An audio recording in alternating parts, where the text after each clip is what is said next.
Now tuning in to Earbud Media. Audio for everyone.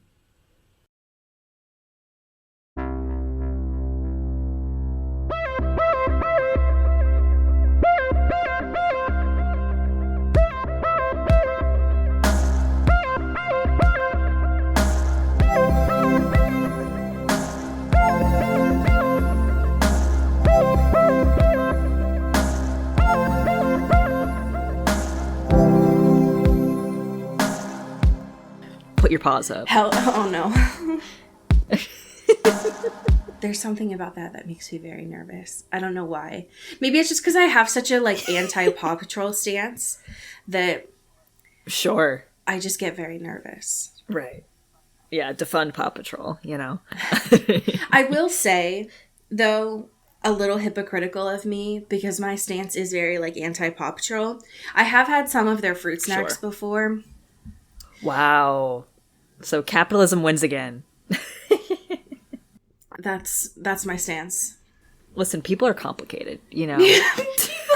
Well, even your faves can be problematic and eat Paw Patrol funded fruit snacks. God damn it. We're all just out here trying our best, you know? Right. It's hard out here, you know. Trying to chase the high of that light blue Scooby-Doo snack. God, yeah, what I would give to just feel that joy again. What the fuck is that flavor even? It haunts me. I don't remember what it tastes like really, but it always reminded me color wise of those ice cream. It was the bubble gum. It was pink and blue, kind of mixture, at an ice cream parlor. That I was always too scared to get because I'm that seems like too much going on here. Let me go to my tried and true. I don't trust this. But aesthetically, that always is what it reminded me of. I feel like if I could, when I die, hi, welcome into the Twilight. When I die, what I would love to have is statistics that show how many foods I've had that are artificial colors. Yeah, it's here's certainly a lot. Here's how many foods that you consumed that were blue and how many were pink. Here's how many times that you had the purple colored ketchup. Sure. Yeah. That would be a really helpful statistic for my brain to have. Yeah, I want to wrap for all of the nightmare choices I make. Exactly. Just as far as food. These were things you considered a meal, which were very much not a meal. These are things you thought were acceptable to eat as a depression meal. Which for me, would just be popcorn. Yeah, weirdly, so true. When I look at this, Allie, 3 times out of each week for most of your life, you thought popcorn was a meal. And I would say, yeah, so what? And? Yeah. Hey, looking at your chart here, it looks like you bought a pack of Kraft singles and just ate them individually and didn't use them or put them on any sandwich. You just went into the kitchen and the fridge and just every, few hours went and had a little snack that was a singular cheese slice. Here's how many times the roof of your mouth was sore from Altoid Sour and also Triscuits. Yeah. Oh, God. Yeah. We've talked about this a lot, but if the last thing I ate was an Altoid Sour just to have that taste again, I'd do it. No joke. Love you all. Love this podcast. Love this work. I would absolutely stop this right now mid-episode for an Altoid Sour. Fuck. Okay. Us in the end of the Hunger Games with the berry. Honest to God. Us with 2 Altoids.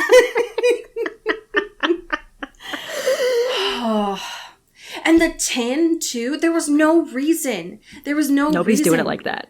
For that to be so cool. Yeah. God. Fumble the bag.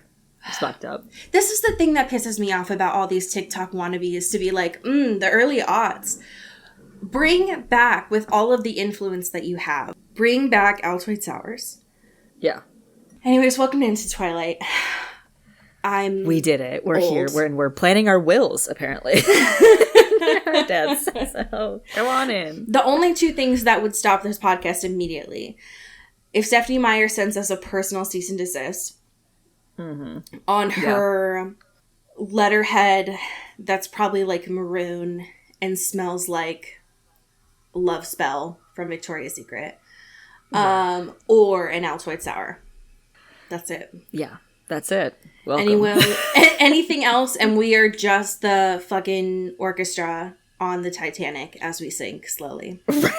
Yeah, we will go down with this ship. Right, exactly. Unless our demands are met. God damn it. We are both in the middle of #winter right now. Yes. How are you doing in More your so neck of the than woods? usual. I am cold. Yeah. It's it sucks. I hate it. But I got my heated blanket on. I'm feeling cozy. So proud of you. And I'm feeling, feeling good and glamorous. I wanted to bring a movie to the space here starring Miss Aubrey Plaza. Okay. Not friend of the show, but we are a fan of her on this show. I would say, we've talked about her a fair amount. Sure, yeah, she's relevant enough. Called Emily the Criminal. Okay. I It feel is like I've on heard of this. Netflix. Yeah.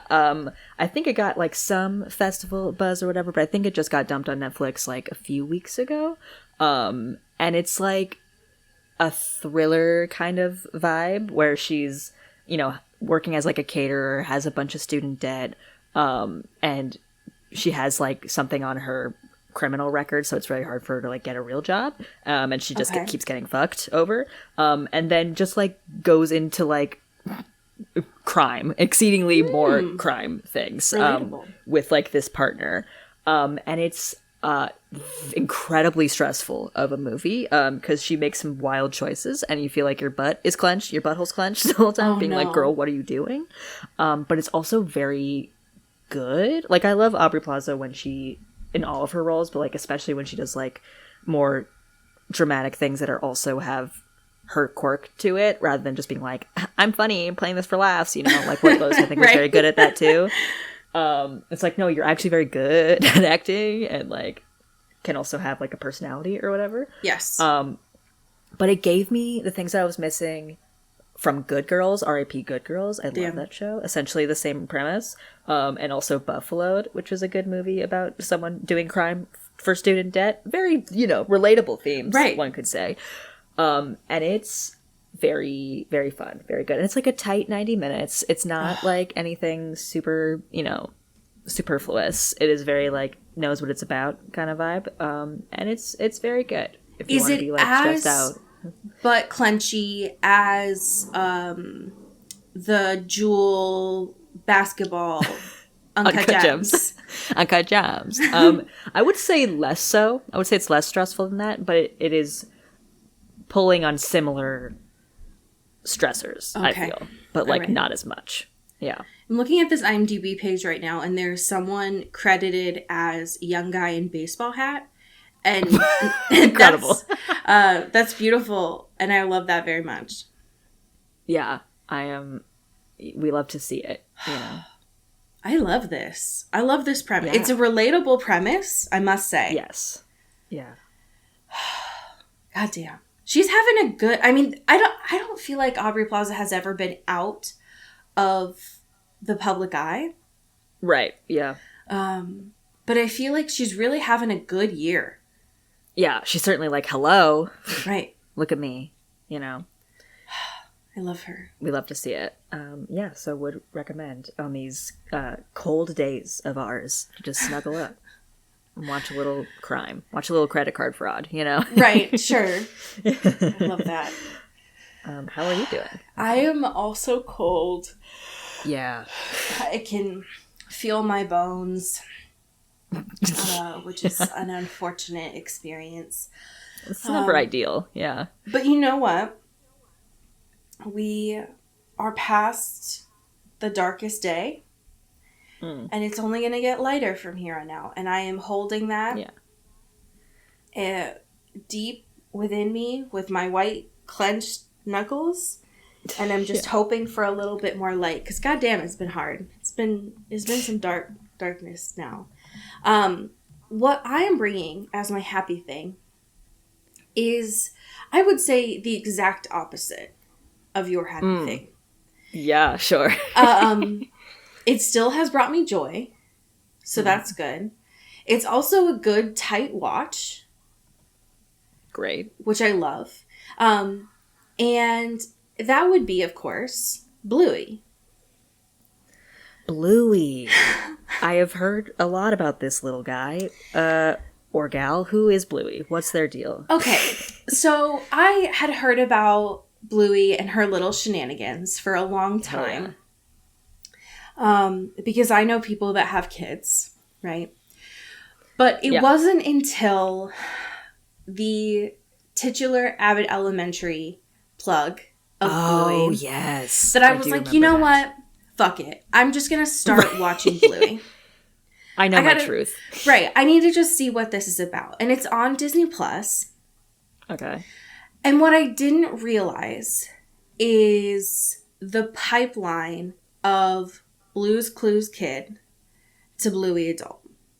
Oh, wow. So the thing that I love so much is I watch Bluey in the mornings when I'm waiting for my ADHD meds to kick in. So it's like a real perfect time. Bluey episodes are 8 minutes long. Perfection. It's just so fucking great. Yeah, that's lovely. Here's what I'll say. These are meant for kids, right? It is a kids show, right? Whatever. Yeah. But I'm going to be real with you. This was made for adults. Like, this was made for me. Every episode that I watch, I like cry, but in a very like cathartic, good, like this is so pure way. And it's also funny as fuck for no reason. Like, this didn't need to be so funny, but it is. Yeah. So Bluey is this whole family. They're healers, which are apparently dogs. Who knew? Cool. I don't know about dogs. So Bluey, she's 6. Her sister is 4. Her name's Bingo. And then they have the literal best parents in the entire world. Amazing. And their names, Ovs, are mom and dad. It's not their real names. We find out their real names later on, right? Yeah, but like, no spoilers. But what I love about this show so much is like the parents are just so down to clown all the time. Oh, I love that. And so the kids are like, I just watched a recent episode where Bingo was in a bad mood. And the way that they expressed that throughout the whole episode is Bingo took like this like Viking helmet.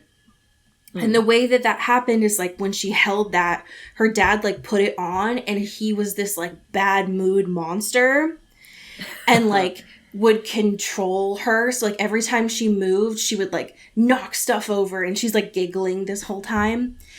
And they're just like so chill. And I don't know this. I've never seen this before. I don't know how parents are supposed to be. So I'm learning so much. Right. But it's also so cute because it's Australian. And so they say stuff like, for real life, in an Australian accent. I love it so much. One of the things that I didn't realize that makes me love it more is all of the people in the show are credited except for the 2 kids who play Bluey and Bingo. Oh. They've never said their names because they're apparently the kids from the production crew. Sure. And they've kept their names hidden so that they're like not in the public eye and they're able to stay like private because they're minors. That's so sick. Yeah, that's awesome. So they still get to do this and they're, I hope, like being paid and shit. Right. But they, you know, that way people aren't like interviewing them because they're like babies. So that's so sick. It's so sick. We love all of a it is so production cute. that cares about the children involved. Yeah, it's like they're babies and they get to do all this stuff. Like, I don't know. It's very pure, and I love watching it because it feels like a lot of kids who are growing up right now watch this show, and I'm like, damn.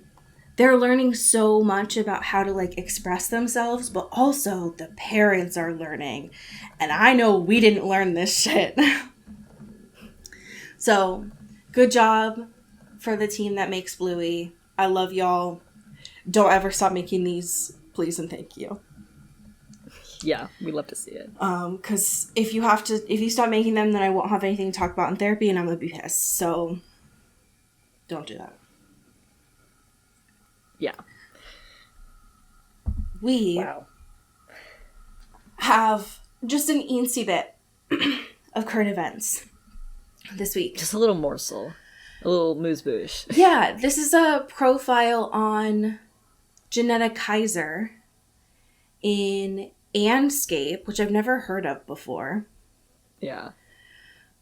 But Janetta Kaiser plays Sonia Cart in Vampire Academy. Hell yeah. And I, when reading this, learned so much about her. Not only that she's from Louisiana, which she's very proud of, and I love so much, but also she's disabled, and I didn't know that.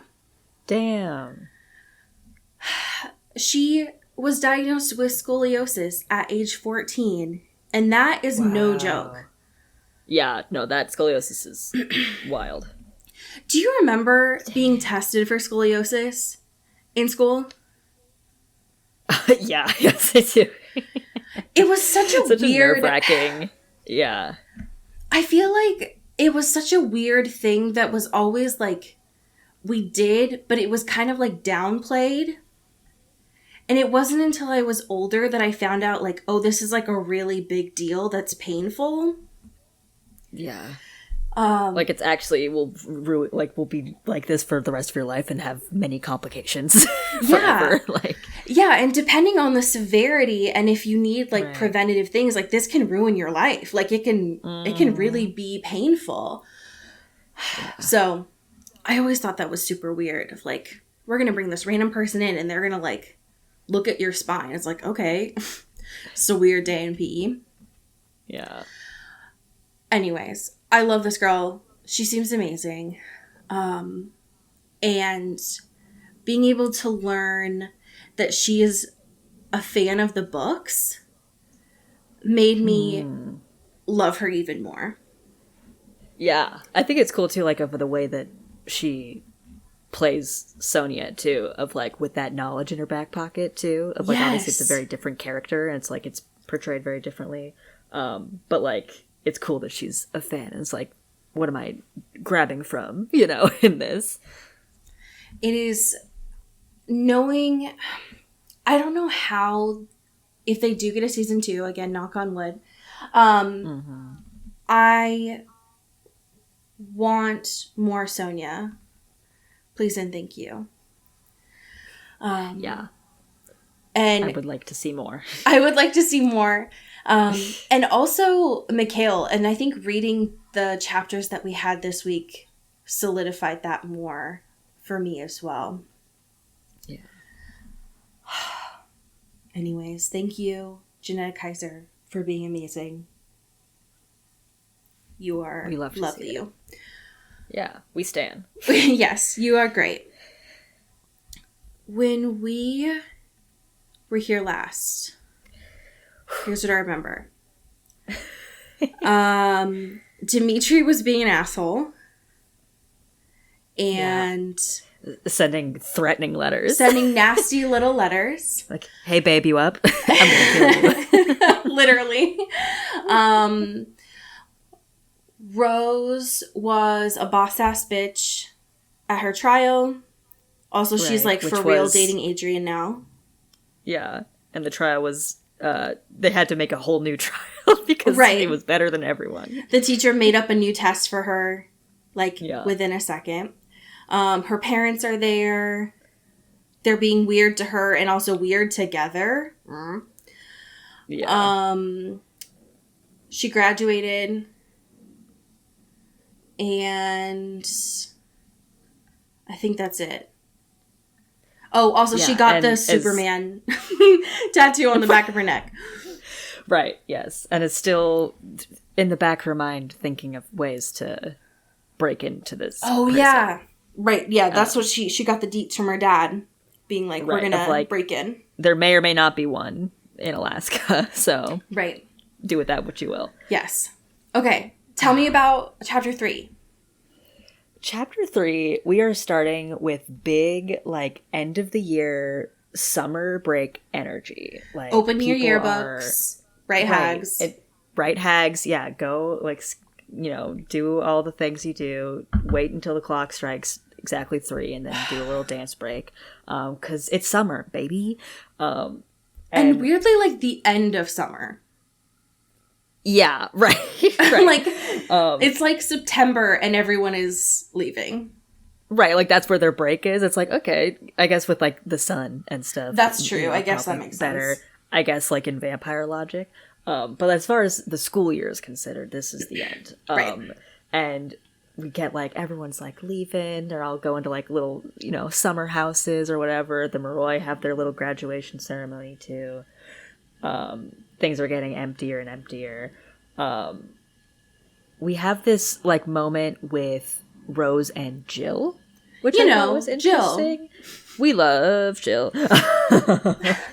I'm just like, yeah, hey, we're here, we're doing this kind of vibe. Saying goodbye, all those kind of things, like just doing the classic like see you next year situations. Jill, who okay, listen, I will say like the last part of the last book, she did play a little bit of a role. But then her mom, who comes out of nowhere. Right. We don't know anything about her mom. No. Other than apparently Rose is like, okay, let me talk about her hair for a while. Let me talk about her eyes. She's got a cool name, lashes. Emily Mastrano. Yeah. Rose, when she doesn't know anything about someone, just loves to go into detail on exactly their physical appearances. Let me tell you exactly what her lips look like. Rose. Yeah. Hey, bestie. Yeah, and they're just, having this little conversation, being like, you better, make sure she's okay. Like, I know, like, or like, you guys are all leaving, but like, she's gonna be the next one of us kind of vibe. And, it's a whole thing. They're really trying to make Jill a lot more of something than she's not. It's giving, like, the end of, like a High School Musical or whatever, where it's like everyone's going to college and now we have to have these guys, these are the main people now. It's like nobody cares. They want to see everyone else in what they're doing after school. We don't want Jill's fine, but like she's nothing, Yeah. At this moment. The way that this is written is like Ferrero is going to have a spin-off with Jill, and it's like, bless your heart, Jill. I don't care about you. Yeah.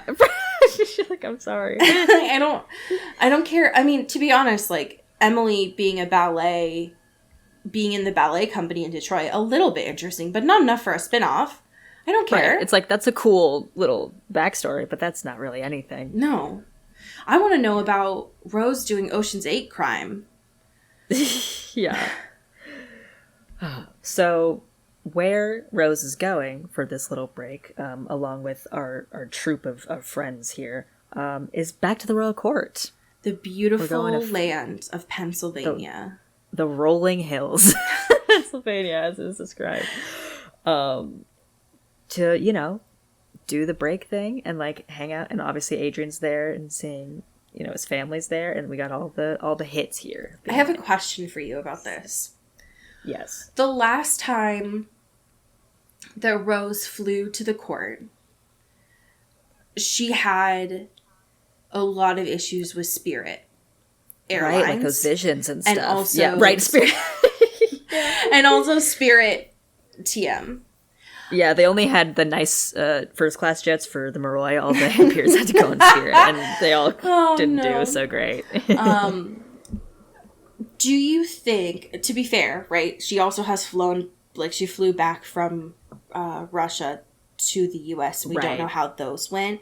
But do you think the reason why she didn't have issues on this flight is because the charm ring that Lissa gave her? I would have to assume, right? Because, like... Because she was also wearing the charm ring that Oksana gave her on the other flight. Yeah. Yeah, I guess it is... Because, like, when she had that fight with Dimitri at the bridge, like, when she, like, took it off, that was when she saw, like, the ghosts and stuff again. And, like, really focused on it. And I think these... I think both of them, maybe, like, at once. Or, like, the eye necklace too from her mom. I think probably maybe something. Do you think that Ferrero Rocher is scared of flying, and that's why she thinks ghosts only live in the sky? Yeah, right. They're like they can only touch you in the sky. That's why I don't go there. Right. It's air law. I don't know how that goes. Right. I don't know what the jurisdiction is there, you know? I just thought it was wild that, like, that was such a big deal in the last book, and then it just wasn't mentioned here at all. Right. But yeah, especially on the flight from Russia, too, because that was like 40 hours. Yeah. Like, I also know that would've she been was a like, nightmare. her HP was like 1 Yeah, at that way point. low. Yeah. So she probably was just like asleep. Yeah, for sure. Anyway. I thought it was wild that Adrian was back to his bullshit and was like, hey, Rose. Immediately. Did you bring a tight, sexy, skimpy dress? She's like, what the fuck is your problem? He's like, you're going to go meet my parents. Landed. This move that he pulls is wild. This is fucked up. It's, because, like, obviously they've been together for a little bit, you know, at this moment, and have had, you know, relations before then of, you know, very intense things going on. And he pulls the card of, like, well, we're at the court, and my family, like, lives here, and also my aunt is the queen. So what if we just, like, I think it's natural. I met your parents the other day.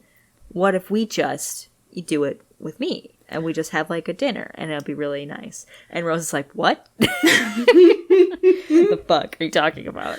I know Adrian's that's Adrian. Different. This is some bullshit that he would absolutely pull. But what about Rose does he think gives off I like surprises energy? Yeah. What about her does, like, says anything other than I need to know plans all the time, sir? Yeah. Literally. Yeah, especially it's like, I already set it up. It's tonight. We're going. And she's like, I hate you. What the fuck? Why would you do this to me? Like, you know your great aunt, aka the queen, hates my guts, sir. Right. Why would you think this is a good idea? Anyway. I am obsessed. So Rose was like, okay, we're not done with this conversation, but listen, I have stuff to do, so I'll deal with you later. We're on some vigilante shit right now. So. And remember that, like, the time is opposite for these folks, so it's supposed to be, like, dead of night or whatever, but it's, like, 2 in the afternoon, right? Right, yeah. I think it's, like, 9 a.m. or something. Yeah, at this moment, yeah. Right. Later. So they go and see Mia, of course. Our girl, who we love. It's so, at this point. Yeah, it's nice seeing Mia, like, reading Mia now that we've seen Vampire Academy Mia, because she's so perfect, you know, in that. And now I'm like, I have a much more, like, fondness. Like, outside of any other character, I'm like, yeah, show Mia is very good. And, like, it makes my experience reading this Mia, like, also very good. I completely agree. Remember when we thought she was a throwaway character? I do. How foolish. How foolish we were. And when I didn't like her at first, she's had a real turnaround. Yeah, a real The thing 180. that's wild, though, is in the book, she's not related to Victor. I know. I completely forgot about that, too. And I was like, oh, wow, that's so different. I was like, naturally, they're going to Mia because she knows how to do it. And it's like, no, she's not. That's not her dad. Because in the book, she would want to, like, break her dad out of prison. Right. But book Mia, her dad works at the place that they're going to break out of. Right. So she's like, oh, yeah, I've got connections. It's so interesting. I think that ultimately is something from the show that I really like that they did. Mm-hmm. It makes her a lot more valuable. But because I think they, like, kind of put together the storyline from book 1 of Victor turning his daughter into a Strigoi and, like, not giving a fuck, you know, or like letting her turn into a Strigoi and not giving a fuck, with Mia's whole thing, which, like, makes so much more sense for one character, you know. It's, like, really smart. Good choice. Anyway. So they pull up on Mia. And she's got a cute little apartment. Yes. She's eating, effectively, Otter Pops. Yes. Because apparently, you know, it's, like, August in Pennsylvania. I would imagine that's warm. I don't know. I've never been there. but sure, Yeah. I believe that. Immediately, I love that Mia's like, what do you want? Yeah, it's like, what is this? I know we're not friends, really. So, like, Yeah. She gives you don't them just Otter visit Pops me. and is like, so you actually graduated, Rose? I didn't expect that they'd let you back in. Right. Like, I'm honestly surprised you're alive. It's fine. I love this. I love her so much. She's so good. And of course, Rose is just like, we're just happy to see you. I mean, it's like, that's bullshit, you know. And Lissa's like, I know calling your her shit, bluff. Rose. Like, knows that this is fake. Right. I love them so much. Yeah. And Rose is like, listen, okay, I need to get inside this security office. There's, you know, documents I need that are important. And she's like, can you help? Can you get us in there? You know, you got, like, connections. We need these, like, records. And Mia's like, well, most of them are going to be, like, on computers. Like, stuff like security stuff. As far as, like, you know, a prison or, like, you know, outside security. We have automated. We are not in the, you know, we're in a newer stage. It's 2007, Rose. Get it together. I know, like, the academy is pretty antiquated and looks like it's in a castle, but it is also, you know, 2009 or whatever, so we do have computers. And she's like, fuck, I'm not very good at that. I don't know if we'll be able to do that. But Mia's like, well, if it's, you know, there's older stuff, they could still have documents somewhere in a filing cabinet, you know, locked away. It could be worth a shot. I love this plan. Yeah. Of Rose recognizing, okay, well, I can't hack stuff. Mm-hmm. But I'm not a woman in STEM. I do know that Lissa can compel people. So, yeah. what if we just get in there and we hope that there's paper copies? Right. If we just put all of our heads together. Right. And hope for the best. Yeah. Because surely there would be something of that scale in a physical copy. And he is like, okay, well, I mean, if you think so, then I'll see ya. I'll see you then. We can try. Yeah, fingers crossed, everyone. We'll see you in, 92 hours, like, or 100, or whatever. We get this tiny little Christian cameo of him just walking in and obviously seeing that Liz is there and being like, oh, I can come back. And it's like, Christian. God. And then, of course, there's like, yeah, we have stuff to do. Don't want to interrupt. Bye. It's so... Lissa logically has to know that Christian and Mia are not a thing. Right. There's no way. The only thing that they would be doing is fighting. Right. Which is what they have been doing. And Rose tells her, girl, they're just fighting. It's okay. They're just gonna punch and kick. It's their fight club. Don't worry. Yeah. But Lissa, of course, is like, excuse me, have you seen Christian?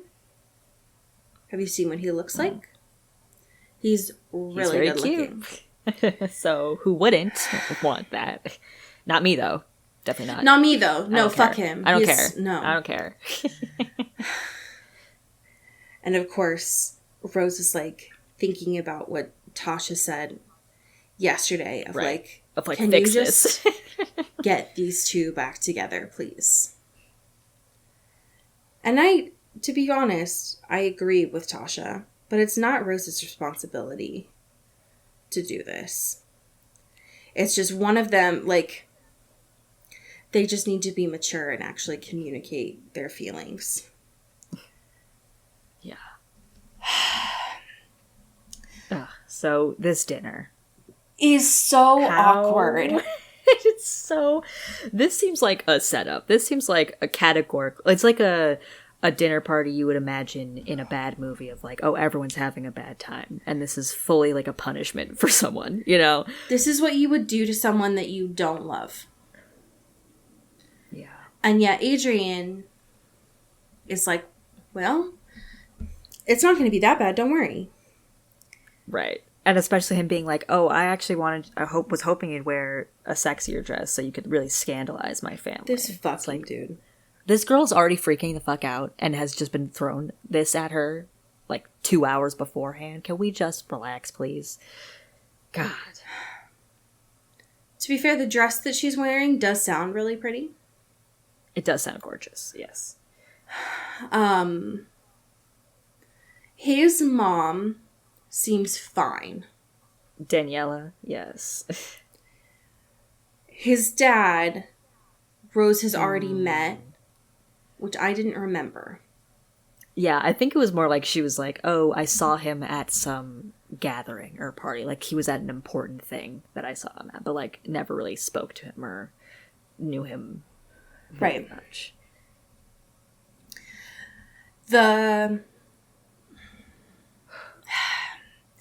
He is so dismissive of her from the jump. Yeah. Just, like, completely talking down, making her feel very weird.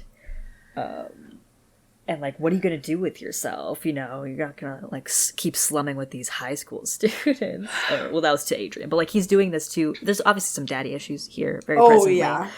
Very clear. It seems like Adrian is, because we know he's not really doing a lot with his life currently, and that's fine. He doesn't need to. He's like, he has a very well-off family, and he's just figuring it out and hanging out, you know, and that's a vibe if you can do that. But there's this very stigma stuff of being like, you're just draining all of our money, like, you're worthless, you're not even doing anything with your life, and you're, like, hanging out with high schoolers, like, what the fuck? Like, you were in college at one point, and now you're just, like, professionally hanging out. So there's a lot of tensity. There's a lot of tension. There's something Rose says, too, that really sucks, where when referring to Adrian's dad, she says he wasn't rude exactly so much as he was just disinterested. Mm-hmm. And I would go so far as say he is rude, because Adrian and his dad quickly start arguing, as one tends to do at dinners like this when you have issues with your family. Yeah. And Nathan, often throughout this dinner, like, Daniela would be like, don't say things like that in front of a guest. And Nathan's like, she doesn't matter. And it's like, homie, it's very clear, especially later on in this conversation, that Daniela knows about Rose. And not just, like, from Adrian, but, like, her reputation is known. So Nathan obviously knows about Rose. And the fact that he still has the gall to be like, she doesn't matter. Fuck this dude. Yeah. Adrian at one point, too, makes a comment where they're like, what are you even gonna do or whatever? And he's like, well, you know, when Rose and I get out of here, we're just gonna live on her guardian salary. Kind of as a joke, but kind of in a way that freaks Rose the fuck out. Specifically because he says, after Rose and I get married, the kids and I will just live off her guardian paycheck. And Rose and I did the same thing in this moment, which is my heart fell into my stomach. Right. Because he was joking. Yes. But he still, also it's wasn't. Like too close and too much. Thankfully, right at this moment, the worst thing happens, which is Tatiana shows up. Of course. As if this couldn't get any worse. Tatiana comes in. And she's not even, like, staying for dinner. She's just no. Oh, I just thought I would pass by. See you. I just wanted to make this worse for everyone. Right. What if I just like made the vibes worse? Just on my way out, real quick pivot. Surprisingly, though, she's not necessarily being an ass to Adrian. No. Or to Rose. She's being an ass to Nathan, who deserves it. So, which is kind of fire. It was a very nice turn of events here. Right. Being like, I do like you're this useless. We hate you. rich on rich crime. Yes, literally. It's class 4. Eternal class 4. I loved it so much because she was like, there was a point where Tatiana effectively is like, shut the fuck up, Nathan. Like, yeah, it's like if I could slap you right now if I wanted literally. Because Tatiana and Adrian effectively during the like second that she pops in are just talking about Adrian quitting smoking. Yeah. And that was it, really. Yeah. It felt more like just her coming in to like stir up drama and then leave, which I respect, honestly. Yeah, it's honestly a powerful role to play in a dinner party. Yeah. I feel like the showrunners read this moment and were like, this is what we're going to take and run with for Tatiana. Yeah. Oh, and I like that. That's very good. Mm-hmm. At one point at the end of this, most everyone kind of leaves. Adrian is like looking for a coat or something that he left here. Dad storms off because he's feeling a certain type of way. And so it's just Rose and Daniela. My least favorite. And, I hate this. Yeah, right. And Rose in her mind is like, I should just do like casual small talk. We don't really know each other. And also, so what's your big 3? And then immediately is like, so thank you. Also, it's really cool that you guys are cool with like us because I know that's kind of a stigma. I know it's like not really approved upon, but like I appreciate it. It seems like you really like me and Adrian's really cool. And she's like, yeah, we vibe with you guys. You're really cool. Even Tatiana likes you. And she's like, what? She's like, yeah, it's fine. Like, we have no ill will or whatever. Good job with the small talk, Rose. Right. We didn't just get into the hard stuff. Right. And then Daniela's like, well, I mean, it's cool because you guys don't anticipate being together forever, right? Like, you don't want to be with Adrian forever, and Adrian certainly doesn't want to be with anyone forever. And Rose is just like, fuck, I mean, you're right, but Jesus.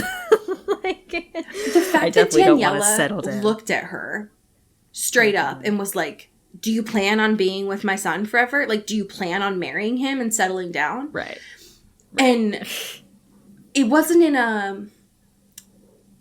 a way of like, sign this contract, like sign this prenup. It was more in a like, I'm trying to prove my point. And Rose is like, well, no, I mean, no offense to Adrian. I just don't plan on settling down at all. Right. It's like, I want to be guardian for life. And Adrian also probably doesn't want to settle really down, if we're being honest. We're all he's kind of a party guy, And so she's like, yeah, so I don't see the problem. You're both gonna like, you're young, you're gonna have fun, and that's okay. That's honestly just like, fuck. a baller perspective. I wish more families had that of like, I know how my son is. I know who you are. This isn't going to last forever. So like, go off. Right. I did think it was really interesting though, at the end of this chapter, that Daniela, like, because you could see that Adrian was like coming, he found his coat fucking finally. I don't know what he was looking for, but Daniela like leans forward towards Rose. And she's like, I'm fine with you two dating and like having fun or whatever. But don't break his heart too much when the time comes for you to like go your separate ways. Damn. And that I feel like gets at the crux of why I loved show Adrian so much, is he has that facade of being an asshole, but he ultimately is like a bleeding heart. Oh, yeah. And the fact that his mom knows that, I love a lot. Oh, yeah. So, tell me about Chapter 4. Ocean's 8, Crimes for Dates. We're back in crime time, baby. Holy shit. Immediately Rose is like, probably best not to talk to Adrian about that whole conversation. Yeah, that we let's had, deal with that I'm later. just gonna keep that in my back pocket here. And he's like, oh, so you're going out with Lissa today? And she's like, yeah, we got girl stuff to do. So don't worry about it. There's nothing criminal we're gonna do. This chapter has one of my favorite quotes Roche has ever said, which is, and by girl stuff, I meant breaking and entering. God, when Ferrero writes, like, she can write a line like that with a swiftness, and they always hit. I just want one in every chapter. They're all so, it's like tasty morsels. I love she has such a duality in her, where it's like, she can make me cry, and then she can be like real girl boss, and I love that. Yes. God, she's so good. So we get she's with Lissa now. Oh yeah, Lissa's fucking with spoons. Yeah, she's trying to do like mind meld shit. Lissa, I don't know how she got cutlery. Maybe she ordered some like delivery food to her room. Yeah, she got some DoorDash or something. She's fucking with some cutlery. Yeah. Which we love to see. Go off, queen. Lissa doesn't realize yet that, like, if you buy really cheap silverware, those can bend really easily. Yeah. So someone doesn't have the heart yet to tell her that. Right. So they have like a little cute chat, mostly recapping the Adrian stuff, and they're like, it's time to go. It's time to like meet up with Mia. We're gonna do this prison bust situation. Right. And so they're doing it. They go up to this like HQ situation. They're all wearing all black, which I love. They're wearing all black, even though it's the middle of the day. It's literally 2 p.m. Right. It's very cute. And there's like this little reception situation. And there's a guardian. It is important to know that Mia explained this plan to Rose and Lissa. And Rose feels like there's about a 65% chance of this working. Yes, right. Those are the odds we are working with at this moment. With that in mind. So, yes. They go in. And the crime begins. It's crime time. It looks like phase guy, 1 Dawn. starts with Lissa. Yes, phase 1. Yeah, Lissa's the starter here. Because we have this guy at the reception, Dawn. And Mia's like, hey, our friend Lissa, and Dawn already knows who the fuck they are. You're like, your reputations precede you kind of vibe. So he's like, what the fuck are you doing here? And Lissa goes full compulsion mode of like, hey, give us the keys and the codes to the archives. And then also make sure the cameras in there are turned off. Thank you. And he's at first like resisted. It's like, why would I do that? And he's like, oh, yeah, that sounds great. I will for sure. Absolutely, of course. So we're like, great. Fuck yeah, we did it. Like, phase go 1 down these stairs. complete. Phase 1 completed. Go down the stairs. Go to this door on the right. And all these things. Amazing. Phase 2 is Rose. Incredible. Rose is in. Rose is ready to go. And sees this huge cabinets, huge filing cabinets, with a bunch of like very archaic labelings of like AA1 and AA2. And she's like, what the fuck? What am I supposed to do with this? It's like did you ever see Soul? Yes. Oh my god, yeah. With like the like little library situation going on there. Like yeah, all of those filing cabinets. That's what it reminded me of. Yes. And so she finds one with TA on it, and it's like, okay, great. Tarasov, that's the prison. Hell yeah. And pulls out a massive like folder file of just a bunch of documents and shit. And at one point she's like, what should this would be useful? Should I just like take a few blueprints or whatever? And she's like, fuck it, I'm gonna take them all. Like, these will all be useful at some point. I'm just gonna pocket this shit. And I feel like if someone ends up investigating this and they notice that one document from the Tarasov prison folder is gone, they're going to know there's a breach in security. So you might as well just, like, take the whole folder at that point. Yeah. So she's, like, got this huge-ass manila folder and is like, all right, let's go. Yeah. But as she's going to leave, she hears a little something, a little click, and the door opens. And it's Mikhail.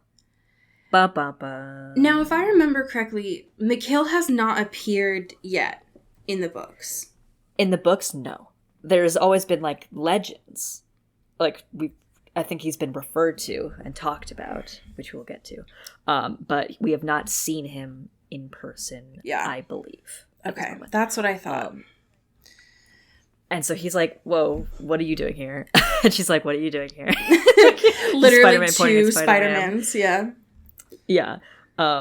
And she's like, oh, sorry, I was getting something for the person on archive duty, running an errand, you know, they needed something. And he's like, that's fucking weird because I'm the one on archive duty and we have not spoken about this, so what's your fucking angle? And she's like, fuck. What do I do? And then realizes, oh, you're the guy that everyone talks about when they talk about Miss Carp. Right. And he's like, fuck, you got me in my my blind spot here. Like, oh, you got me in my vulnerability spot. What does this have to do with anything? What are you doing? Right. She's like, well, I mean, what if I feel you? Right. Like, retweet on your feelings. We have very similar experiences. And what if what I'm doing right now, for sure, maybe a crime, you know, could be not ideal. But what if this could be relevant to that? And what if this could help? That sort of situation. Yes. This is wild to me. Mm-hmm. Because, one, what a great entrance for this character. I'm obsessed. Yeah. And just immediately going to, like, the trauma, you know, of it all. Right. Like, hey, we are much more similar than we think. And we don't know each other, but we have very much in common on very specific thing. And I get you in a way that nobody else gets you, and vice versa. So, hear me out. What if I just take this little folder? Right. Yeah, we gotta just help each other out here. Of, like, her being like, or Rose being like, hey, you never found her, but, like, Dimitri knows where I am, and I'm gonna be able to find him. Like, we are in actual constant conversation, like, which is unique, is not what you experienced. And this is something I can do. And also, maybe, if this works, could also bring him back. And of course there's skepticism, but they both, because they are both such, like, skeptic people, but, like, have hope still, it's, like, an interesting dynamic of, like, we know the laws and we know the rules of life and everything, and this shouldn't work. But they still, because they want to believe in it so bad, are willing to do it, you know? And it's just like, oh, these two, like, very, like, you know, following people of, like, understanding what's real and what can not be real is, like, broken when it's something that's really, you know, close and personal to them. Usually, asking someone in this position where you were caught doing a literal crime, asking them, what if there was a chance? Like, what if I could save Sonia? Would not work. But it does in this case. Yep. Mm-hmm. She really rolled a great charisma roll this time. Yeah, she really charmed the pants off. We didn't even need the compulsion. We were doing great. Yeah. And he's also like, you need backup. Like, if you're gonna do this, and also I want to see if this works. Right. Like, I don't, you know, it's not safe for you to do this on your own, or even just, like, with a few people. Like, I want to be there for that and see if this is actually possible. This is wild. Yeah. But like, it actually works. They got the folder. We don't know if there's anything necessarily helpful in there. Right. But they got it, and they get out. Yeah. And, like, Mia at the end is like, I sure wish I knew what you guys were doing. And Rose is like, no, you don't. No, because then you have deniability. Like, right. Yeah. Like, you're not gonna be convoluted in this scheme. No, you can say Ignorance you were is bliss. compulsed. Like, you don't know Right. what you were doing. You had no idea. You had no idea. Right. Ugh. God damn. So next week, chapters 5 and 6. Yes. Very excited. I have no idea where this is going, but I'm very interested. And I'm excited. Yeah. Things are heating up. Yeah. We have some amazing patrons to thank. Do you want to start us off? Absolutely. Thank you to Katie Black. Ooh. Thank you to Kylie Minty. Boo, boo, boo. Thank you to Alex Dornan. Ooh. Thank you to Mulch Gray. Mulch. Mulch. Thank you to Jasmine Anastasia. Ooh. Thank you to Megan Pattinson. Ow. Thank you to Cassandra O'Shea. O'Shea. Thank you to Katya Karp. Pew, pew, pew. Thank you to Hope Castile. Ooh. Thank you to Rachel Ashford. Ow. Thank you to Vivian Yulee. Ooh. Thank you to Maddie Facinelli. Thank you to Samara Rinaldi. Ooh. Thank you to Genevieve Morgan. Pew, pew, pew. Thank you to Danielle Burke. Ooh. Thank you to my mom, your mom, our mom, Kelly Beck. Mom. Thank you to Sophia Salinger. Ooh. Thank you to Laura Forty. Pew, pew. Thank you to Dan Zeklos. Ooh. Thank you to Maria Swan. Ow. Thank you to India Peach. Ooh. Thank you to Emily Ozera. Ow, ow. Thank you to Jaylene Ivishkov. Ooh. And last but certainly not least, thank you to Ashlyn Vogel. Pew, pew, pew. I have a fan fiction for you that was written by Rosa M. Belikova. Ooh. It is titled A Merry Burnt Breakfast. And this doesn't have chapters. So I'm just Great. Going for Just it. rolling with it. Yep. Yeah. Theoretically. There we go. Before the smoke alarm could blare its warning and wink the hunky Russian currently sleeping in my bed, I had every window in the kitchen open and a fan in hand so I could blow out the smoke. Once most of it was gone, I set the fan down and grabbed the pan from on top of the stove. Sighing dejectedly, I scraped the burnt pancakes into the trash and tried to scrub the pan clean. Why the hell had I wanted to make breakfast again? Oh yeah, that's right. Because it was just a few days short of Christmas, and I wanted to surprise my Russian boyfriend with Christmas-themed pancakes. I should have known it was hopeless. I mean, really, I did not even cook.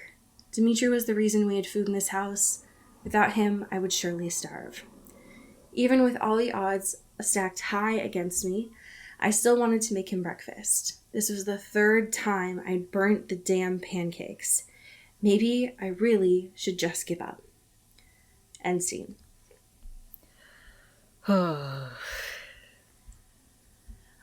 In her defense, pancakes, I feel like, are one of the hardest things to get right. The temperature is really finicky. Yeah, it is hard. It's tough. It's really, you gotta be precious with it. French toast, got it. Waffles, got it. Pancakes, Yeah, whole other ball game. Whole other ball game. Well, Rose, good luck. Folks, good luck. You've got so many good media suggestions. Yeah. Enjoy yourselves. And as we say here in the Pacific Northwest, Get bit. and get whipped. Ooh. Ooh. Into the Twilight is an Earbud Media production. You can follow us on Twitter at Into the Twilight or on TikTok at Into the Twilight Show. You can find me at Cody Corral on Twitter and Allie at Alexandria Does. And you can support us on Patreon at patreon.com/Into the Twilight. We have merch, so much stuff. All those links are in the episode description. And make sure to rate and review us on your favorite podcast hosting platform. It really helps the show. Thanks. Bye. You've been listening to Earbud Media Production. Earbud Media, audio for everyone.